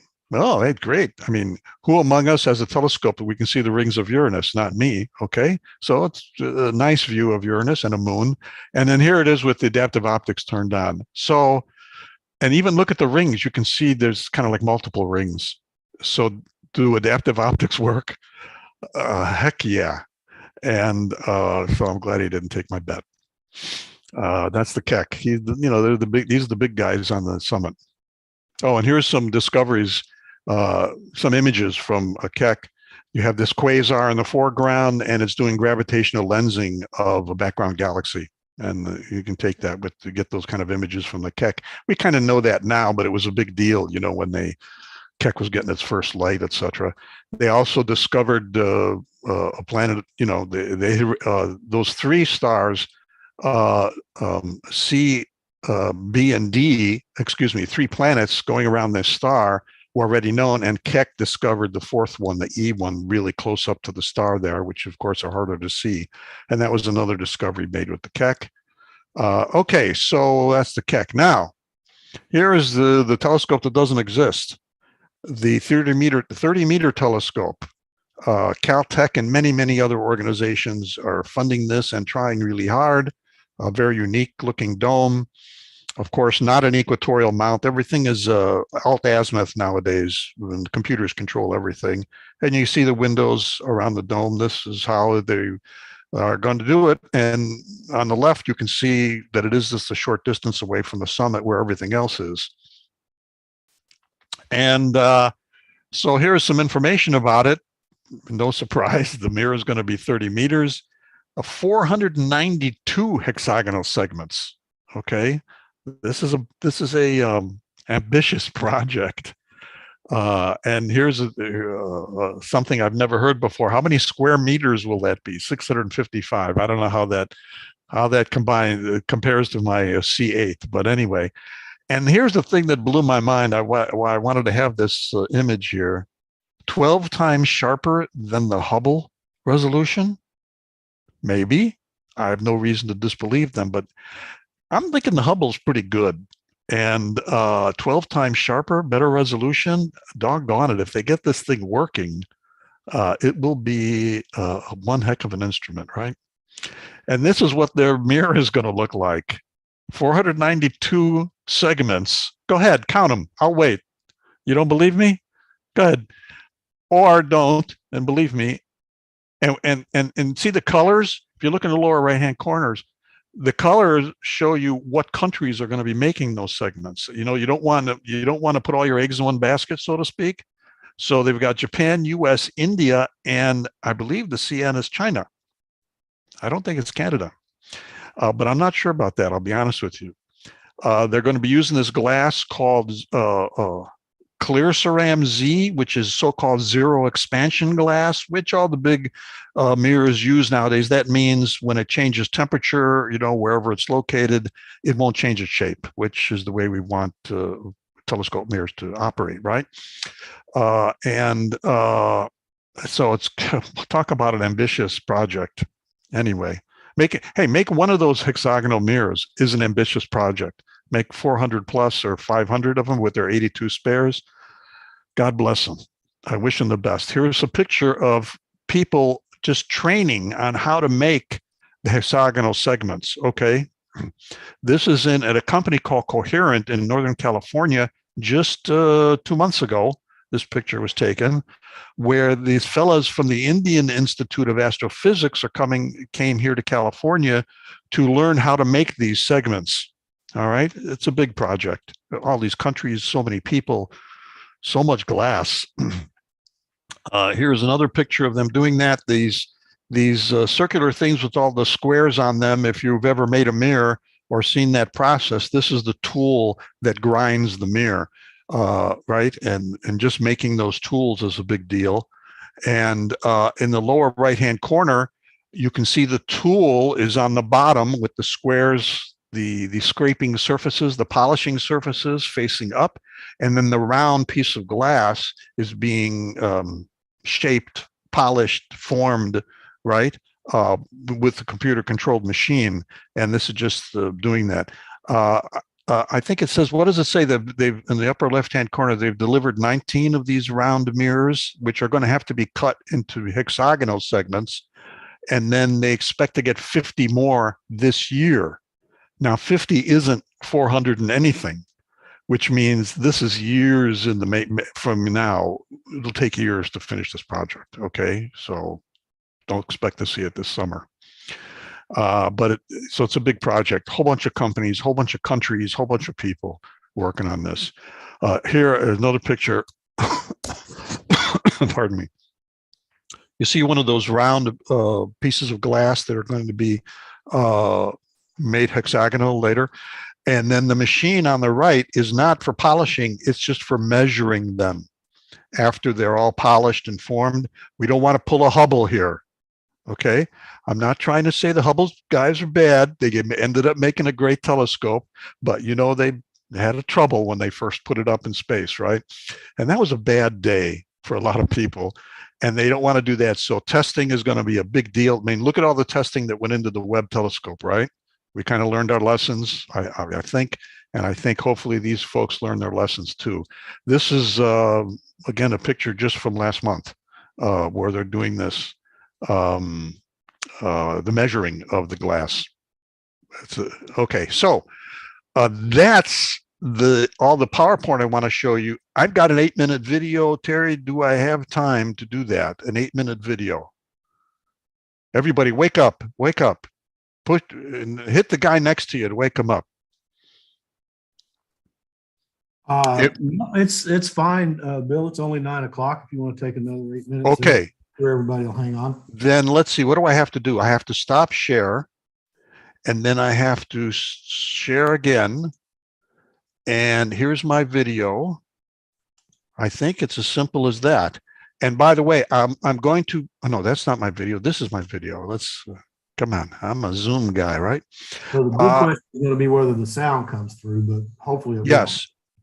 Okay, now, I'm going to be, first I'm going to play a couple of seconds of it to make sure you can hear the sound from the video, but I think it should work okay. And then I'll stop it and ask you if you can hear the sound. You're going to hear a lot of wind noise in various segments, and I apologize, not a darn thing I could do about that. You go up on these mountains, it gets windy, right? So I'm going to start the video. I'm going to share now, and I'll play it for a few seconds, make sure you can hear it, and then I'm sorry for the wind noise, okay?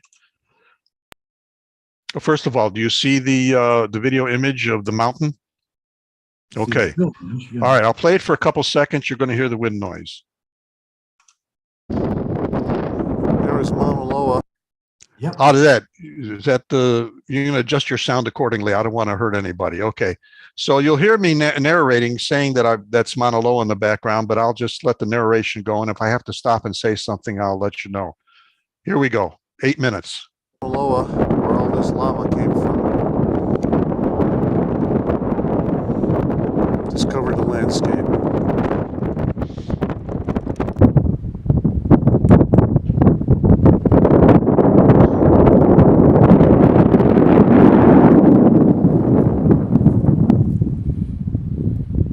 This is a small area, but it goes on for miles and miles and miles. The vegetation is returning.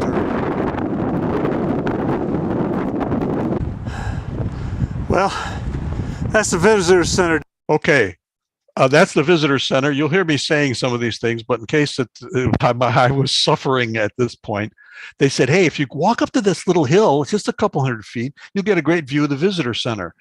Well, what's wrong with that? It's only 9,000 feet. So I started to walk up, and I almost made it 3/4 of the way up. Okay, and that's the view that you'll see here, and you'll probably hear me. I don't know, maybe I was a little winded. Center down there at 9,000 feet, and I'm a little bit above it, and most of that you hear is the wind but some of it is my breathing, because I just had to walk up this hill. Well, I didn't have to do it, but I did it. I wanted to see the view up here, and it's pretty spectacular. But of course, 9,000 feet isn't like where we're going at the summit, which is almost 14,000 feet. But we're sure. I'll stop right now. Just want to get a photo. Yeah. So here we're in the tour guide van, and we're heading up to the summit. We're pretty close to the summit. In fact, we're at about 11,000 feet at this point. If nobody would believe that we are. yeah, you'd have to be crazy to try that. Yeah, but the thing that I don't get is that maybe driving off road. Yeah, off of this road? Where? A shortcut to Mauna Loa? I guess so. A shortcut down to the visitor center. To oblivion. So this is 11,000 feet now? Yep. Right here, to your right. That's 13,796 feet, right? This was the first telescope that was ever built. Now they use it for University of Hawaii, just to up and coming astronomers. Okay, so right here, this is where Keck is located, down here, this road. So right there is NASA. The silver one. The silver one. So we're gonna spend some time up here, and then we're gonna travel down there. Okay, whatever you say, boss.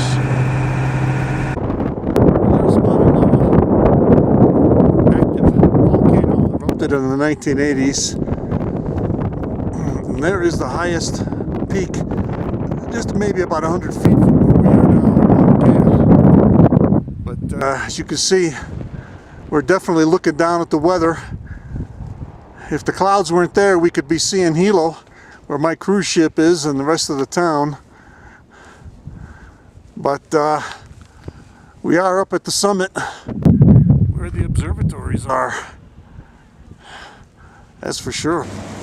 Now, of course, over there, the two white domes are the Keck observatories, and we are told we are going to actually get to go inside one of those. I'm looking forward to that in a little while. Over there is the NASA infrared telescope facility.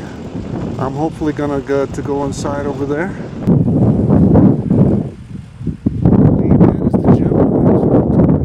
Maybe that's Subaru. I'll try to clarify that later. There is the sub-millimeter array of radio telescopes. They have a very nice location up here.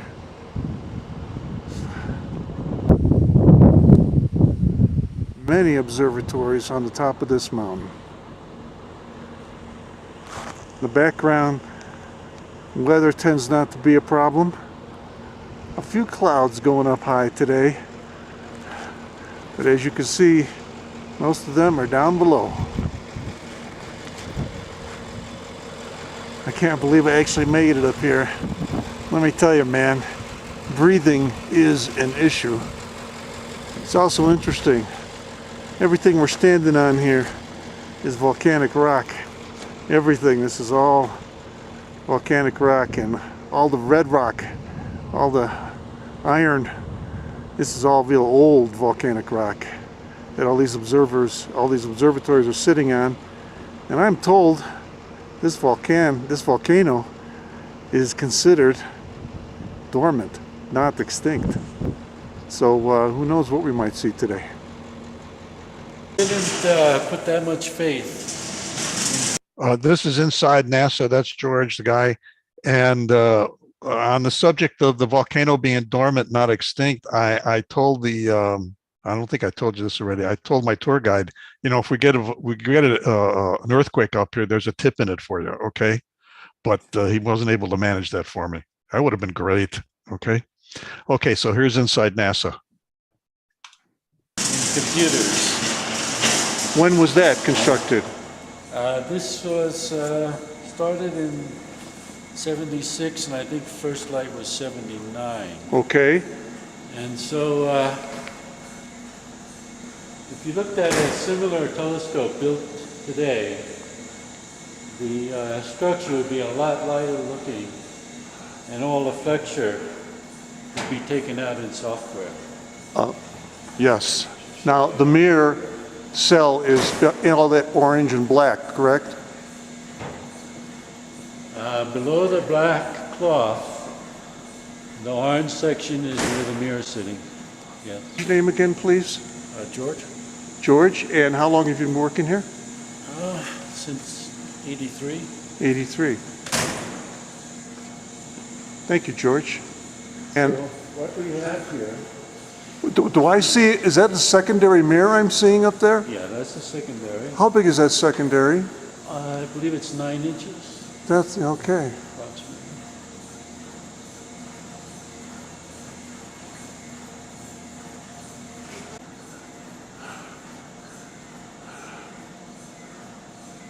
Give you a little scale. There's George. There's the right ascension axis. And you get a feel for the declination axis there and the instruments. And that orange section there, of course, is where the primary resides, underneath the black section. Okay, believe it or not, I made it inside the Keck Observatory. And they don't let you get past this pane of glass here, but I didn't believe I was actually going to make it inside. And behind all that structure is the big mirror, and there is the big instrument, and this is as close as I'm going to be able to get to it. And it's not a very good view of it, but I am inside the observatory, and there it is, sitting on this giant pedestal, which I guess it can rotate on.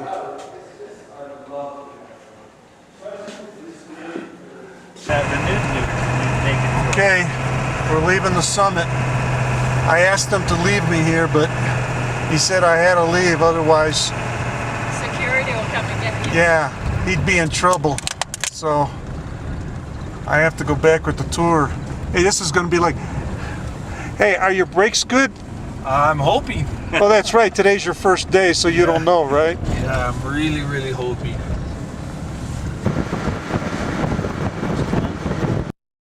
I got this last third couple of seconds here just to show you what the entire mountain looks like. If you don't think you're going to make it to Mars, you just take a look at this. It looks, and I've had a lot of planetary scientists say absolutely positively it's exactly like Mars. And so it was a kind of a strange feeling as we're driving along on Mars.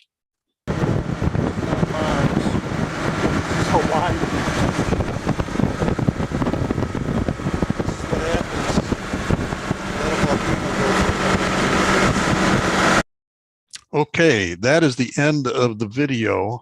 And the last thing I have to show you is the souvenirs that I came home with. Look at this, a snow globe of the two Keck observatories. Trying to get this into the picture here. Okay. Got this at the gift shop.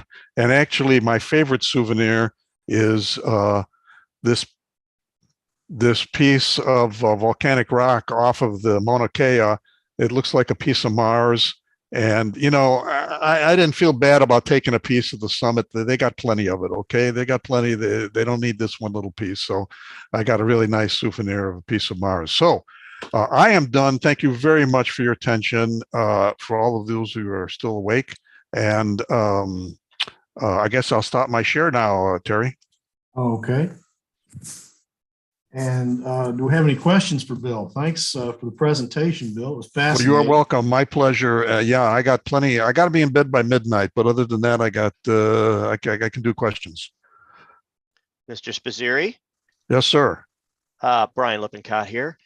Couple things of note. You were talking about how you were huffing and puffing, and at 9,000 feet, you could feel it. And of course, at 14,000 feet, you were really feeling it. So I took the liberty of looking up online a couple of very high altitude things that people didn't have much protection from for a quick comparison. So this is how bad you were huffing and puffing at 14,000 feet. Yeah. Okay. They bombed in World War II with open aircraft, open waisted aircraft between 21,000 and 29,000 feet, which is why they wore the shearling sheepskins, because it was absolutely cold, like 20 degrees below freezing up there. And in 1860s, the movie The Aeronauts depicted a particular scientist, Red Bane played this fellow. What is his name? Any rate, the point is the character in a balloon, right? In a balloon. He is a real guy based on a scientist. James Glacier, he made the ascent to 37,000 feet, and they didn't have any kind of oxygen, nor did he in the movie bring the right stuff. Now that is based on a real thing. They nearly froze to death up there. That is insane altitude to try to breathe in. Well, you know, the balloon guy, they didn't really know what they were getting into, so fortunately they made it. But they were pushing the outside of the envelope, so to speak. Very much. It wouldn't have taken much more to kill them. And then the bombers in World War II, God bless them, they were better men than I. That is for sure. Yes, sir. Absolutely. That is some serious altitude to deal with. Oh, and I was just walking around. I'd sure love to observe at 14,000 feet, though. They were working and flying a plane, so, you know, even tougher. But they did have substitute oxygen after a certain point. They would have to switch to it in order to function. But I don't know what they would switch to. I think it was over 24,000 feet that they would switch to supplemental air or supplemental oxygen on board. Yes. Very interesting. Thank you. So Bill, you must have encountered some people who spend a lot of time up there. I don't know if your guide didn't sound like he'd been there a long time, but George maybe spends a lot of time up there. Could you tell they were acclimated? Acclimated. They were. The short answer is yes. They were just like, there was not a problem for them. Okay, it was not a problem for them, and I don't get it. Well, okay, when I went up there, I was 60 years old. Okay, and most of them were not. Far less, and then that has something to do with it. And then everybody's different. You can get two people the same age, let's say, and they can't handle it, and the other guy says, I got no problem. So, you know, but matter of fact, let me come and think of it. I haven't thought about this before. Nobody else had a problem but me. Okay. So there you go, you know. Everybody's different. People get acclimated. I used to live at 9,100 feet, was where our house was, and your body adjusts to it. But then I remember we would go up Pikes Peak, hike up there, and above 12,000. Yes. I mean, you start to feel it. 14,000, even acclimated at 9,000, going to 14 is tough. And I see people like go up, ascend the mountain, no problem. Other people not make it up, get up 10, 11,000 feet, altitude sickness, have to go back down. So everybody's different. Yeah. You know, I just remembered, you reminded me, I was at 12,000 feet when I was in my mid 40s in Europe, freezing cold, but I'm dying walking. My muscles were hurting me when I was walking, right? You know, I'm from Chicago. 20 stories is high altitude for us. Okay. And my young kids were running around and playing and laughing in the snow, and I couldn't even move. And so, you know, you don't get stronger with age, maybe is the lesson. Yeah. So, and where was it that you lived at 9,000 feet, may I ask? Outside of Colorado Springs, and right up on the edge of National Forest on the north side of Pikes Peak, a little place called Divide. Yeah. The Rocky Mountains get big, don't they? Right. Okay. Interesting. All 14ers up there. Yeah. Yeah. Okay. Thank you. So, Bill, this is Greg Rohde. Yes, sir. If I may add to your presentation a little bit, I was there on Mauna Kea in 2010. Also in January 2010, I was there. Spent a couple of days up there after working on a job in Honolulu. One of the things was the residences there. Those are actually still used. Those are used by the staff who are going up to the summit. Anybody who goes up to the summit has to stay at 9,000 feet for 3 days before they can go to the summit. That makes sense. Yeah. Yeah. Interesting. Thank you. The other thing I wanted to interject also is that I did the self-guided tour. I salute you. So if you fly into the Big Island, and I flew into Kona, not Hilo, but when you fly into the Big Island, there's always advertisements in the airline seat pockets for Mauna Kea summit tours. Okay, sure. Never sign up for those. It's $200 a head, and you take you up to the parking lot so you can see the sunset. That's Swell. It. That's it. Oh, that would be disappointing. Yes, it would be. What I found out from one of the West Hawaii observers, though, and at that time they were doing a star tour in the parking lot of the visitor center every night. What I found out from them was that the park rangers at the visitor center do a tour of the summit every Saturday for free. Ooh. And that one, you have to have 4-wheel drive or bum a ride with somebody who has a 4-wheel drive. And they do go into the Keck Dome, Keck #1 Dome. And what they do is they time they leave at like 12 or 12:30, I believe it was. So you have to be up there by like 11 o'clock in the morning. And they time their tour so that when they arrive at the Keck #1 Dome is when the operators of the scope are starting to warm up the motors and exercise the telescope. So would you go in when they're actually moving the scope around? That'd be fun to watch. Yeah, it was pretty cool. And yeah, in that little plexiglass booth in the side of the dome there, I think we had like 18 people in our party, and they kicked us out after 4 minutes, I think it was. Sounds right. Because the heat from our bodies was affecting the performance of the telescope. How dare you come in there as a warm-blooded creature? Yes. Well, and that's actually one of the differences with the Keck is that they actually air condition the inside of those domes. Oh, okay. They don't have the open louvers in the Keck domes like they do in the Subaru and all the rest. Mm-hmm. Right? So they actually have to temperature control the inside of that dome. So, putting 18 or 20 people in that little room is a significant heat source all of a sudden. I can assume that's why they hung up on me. They didn't want me to bring in my heat in there. They liked me, but they just didn't like my heat. Okay. Yeah. And unfortunately, I wasn't able to call ahead and get the tours of all the others, but that was the one way to get into the Keck Dome for free. There you go. Very good. Congratulations. Thank you. Oh, and by the way, the footpaths to the summit, to the actual summit there. Yeah. Those are regularly used. One of the things the tour guys were telling us at that time, or the park rangers at the time were telling us, was that back in the 50s and 60s and 70s, when they first started building scopes up there, the government pretty much just ran roughshod over the natives. And yes, by the 70s, there was a lot of animosity between the astronomers and the natives. A lot of animosity, almost to the point of violence. And so there was finally one of the astronomers actually grew up in Hawaii, and he was kind of the bridge between the native population and the science population. And that's actually why the 30-meter telescope is being sited where it is that they basically got together to find a spot that would not interfere with the native ceremonies. Shaman.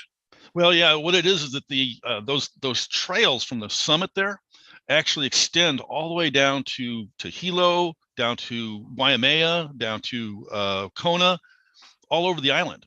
And the native shamans do an annual pilgrimage where they walk to the summit. So you're saying not a 4-wheel drive vehicle? No, they walk those pathways to the summit every year. Wow. Yeah. Tough guys. And they actually tore down and moved 2 telescopes because of that. I remember hearing about that, and yeah, and of course the 30-meter telescope has gone through heck just to get even started. Yeah, because the footprint of that is, I think they said the footprint of that is about the wingspan of a 747. Yeah, I believe it. That's a very cool presentation. Thank you. Oh, well, thank you very much. I appreciate your attention. My pleasure, Ed. And believe me, as I go through this, it reminds me of the great time there, so it's nice talking about it. And by the way, observing from 9,000, I got to observe from 9,000 feet for 3 days. That was awesome. I'll bet. Yeah. Omega Centauri is just like a light bulb in the sky. Down south. Yeah. Listen, I mentioned earlier Haleakala on Maui, where they have the observatories. Yep. I met the Amateur Astronomy Club that has their own observatories up there at 10,000 feet, and they can go up there anytime they want. Yeah. And we got to do some observing. It was at 10,000, so not a big deal, but that's always very nice. I saw some things up there I never saw anyplace else. Yeah. Very nice. Actually, one of the things I heard about that one, I haven't been able to confirm this, was that that's where the Naval Observatory is at, right? It's Air Force. Oh, it's Air Force? Yeah. Okay. Believe me, they almost called the MPs on me. I got introduced to them. Because there's a Naval Observatory there somewhere. Oh, well, listen, there's a bunch of domes up there. Okay. The vast majority of them are government, Department of Defense. Yeah. And, they don't have a website as such. Okay. And so it's hard to get information. Yeah. But I know there's one as Air Force. They got the big Air Force symbol on the big one there. And then there's a whole bunch of other ones that they're not looking for comets. You know what I'm saying? Yeah. And there's a lot of it up. So Navy, I wouldn't be surprised. Well, one of the things I'd heard about from one of the members of the Portland, Oregon club, who had gone there a few years before I had, was that when the Naval Observatory was built, the governor of Hawaii insisted, since they were building it on public land, that a certain amount of time be set aside for the public. Mm-hmm. It's not advertised. You have to know, I guess you have to know who to ask. Yeah. He found out about it accidentally by visiting there and found a petty officer standing outside the dome smoking a cigarette. Yeah. Asked him what they were looking at, and he says, "Nothing. It's public time right now, and there's nobody here." Hmm. So he got the use of I think it was a 3-meter telescope for like a couple hours. By the way, if you want to go up there, and you want to see what's up there and get a tour, there is an amateur astronomy club, and I think they're called the Maui Amateur Astronomy Club, or words to that effect. Okay. Mm-hmm. And I called them. I said, "We're coming to Maui, me and my son." He says, "Come on up. We'll meet you on the summit and we'll show you around." And man, we spent hours and hours with them at 10,000 feet. And they told us all that they knew about what's going on there. And we didn't go to prison. And plus they have telescopes.